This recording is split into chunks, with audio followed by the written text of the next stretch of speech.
Team में शामिल हुआ सचिन तेंदुलकर की जगह, वो भी ओपनिंग करने के लिए।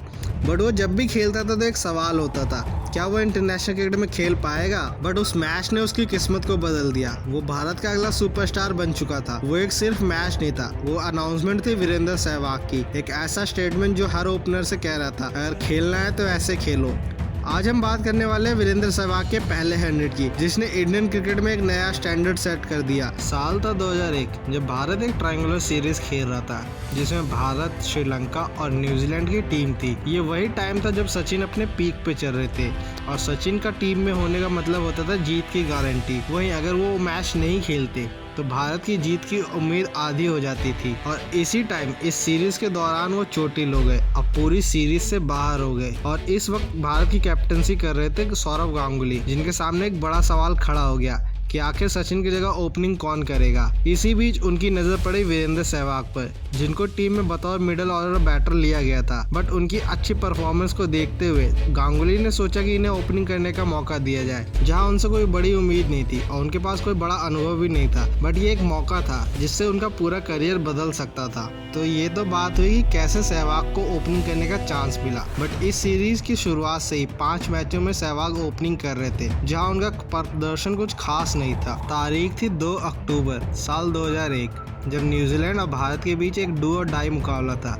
जो भी टीम जीतती वो फाइनल खेलती, और जो हारती वो सीरीज से बाहर हो जाती। इस मैच में शायद सहवाग के पास आखिरी अपना मौका था, जिसमें वो साबित कर सकते थे कि वो कितने बड़े ओपनर है। अगर ये मौका गवाते तो हो सकता है उन्हें कभी ओपनिंग करने का दोबारा चांस भी नहीं मिलता। मैच की शुरुआत हुई जहां न्यूजीलैंड ने पहले बैटिंग करते हुए 264 रन बनाए, जिसमें नाथन एटलिस ने 108 रन की पारी खेली। न्यूजीलैंड के कैप्टन फ्लेमिंग ने 66 रन की तेज तर्रार पारी खेली, जिसके दम पर 264 रन बनाए। उस जमाने में ये स्कोर आसान तो नहीं था, बट ऐसा भी नहीं था कि चेसेबल ना हो। भारत के सामने एक हार्ड स्कोर खड़ा था। भारत की होती है बैटिंग की शुरुआत, जहां पर सहवाग और गांगुली आते हैं मैदान पर। पहला ओवर खेलते हैं गांगुली, पर पूरी तरह से मेडन होता है। वहीं दूसरे ओवर में अचानक से पूरा स्टेडियम गूंज उठता है, क्योंकि सहवाग ने अपना पहला चौका लगाया था, वो भी कवर्स के ऊपर से, जहां पर फील्डर को एक भी इंच मूव करने का मौका नहीं दिया। आज लग रहा था कि सहवाग कुछ अलग ही फॉर्म में लग रहे हैं। उस चौके के बाद पूरे स्टेडियम की हवा ही बदल गई। वहीं चौथे ओवर में एक शानदार फ्लिक लगाकर मिड विकेट के पास से चौका लगाया, जिसके बाद आज लग गया था कि कुछ नया होगा आज। फिर सामना होता है डैरेन टर्फी से, जहाँ पर टर्फी उछाल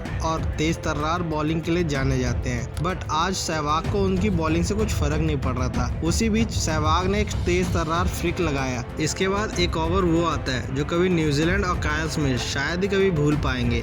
मिल्स के एक ओवर में जहां पर सहवाग लगातार 4 चौके जड़ देते हैं, बॉल मानो गोली की तरह जा रही हो। ये तो बस शुरुआत थी। 10 ओवर के बाद भारत का स्कोर था 98 रन, जिसमें 44 रन तो केवल सहवाग के बल्ले से आए थे, वो भी केवल 27 गेंदों में, जिसमें सिर्फ 10 चौके शामिल थे। वहीं दादा की बात करें तो दादा ने 33 गेंदें खेली थी, उसमें 13 रन बने थे, मानो पिच पर खाली खड़े होकर सहवाग की बैटिंग देख रहे हो। 11वें ओवर की होती है शुरुआत। डैरेन टर्फी ओवर डालने आते हैं, मगर वो इस बार सहवाग को स्लेज करते हुए कहते हैं कि तू तो एक तुक्का लग गया आज तेरा, तू तो एक सिर्फ स्लॉगर है। बस यह सुन के सहवाग दिमाग घूम जाता है, मानो उनको आंखों में खून उतर आया हो। उन्होंने टर्फी के ओवर में लगातार 4 चौके मारे, वो भी गोली के शॉट वाले, और टर्फी का चेहरा देखने लायक था। और इतना ही नहीं, इस ओवर में टोटल 26 रन बने, जिसमें 4 चौके और 1 छक्का शामिल था। मानो कह रहे हो टर्फी से कि मैं तुक्का नहीं हूँ भाई। प्यारा सा क्लासिकल शॉट और हैंड आई कोऑर्डिनेशन से सहवाग ने 33 गेंदों में 66 रन की ताबड़तोड़ पारी खेली, जिसमें 62 रन तो केवल छक्के या चौकों से थे। पूरी दुनिया सहवाग का तांडव देख रही थी। सहवाग ने उस दिन न्यूजीलैंड के किसी भी बॉलर को बख्शा नहीं, मानो सारे एक्सपर्ट हैरान हो गए, क्योंकि ऐसा हैंड आई कोऑर्डिनेशन उन्होंने अब तक देखा ही नहीं था। जहां पर उस दिन सहवाग हर गेंद पर अलग ही शॉट दिखा रहे थे, और उन्होंने ऐसा एक भी मौका नहीं दिया कि न्यूजीलैंड को एक भी बार वापसी करने का मौका मिला, जिसके कारण सहवाग के नारे पूरे स्टेडियम में गूंज रहे थे। और फ्लेमिंग जैसा न्यूजीलैंड का स्मार्ट कैप्टन भी आज कुछ कर नहीं पा रहा था, क्योंकि आज सहवाग का दिन था।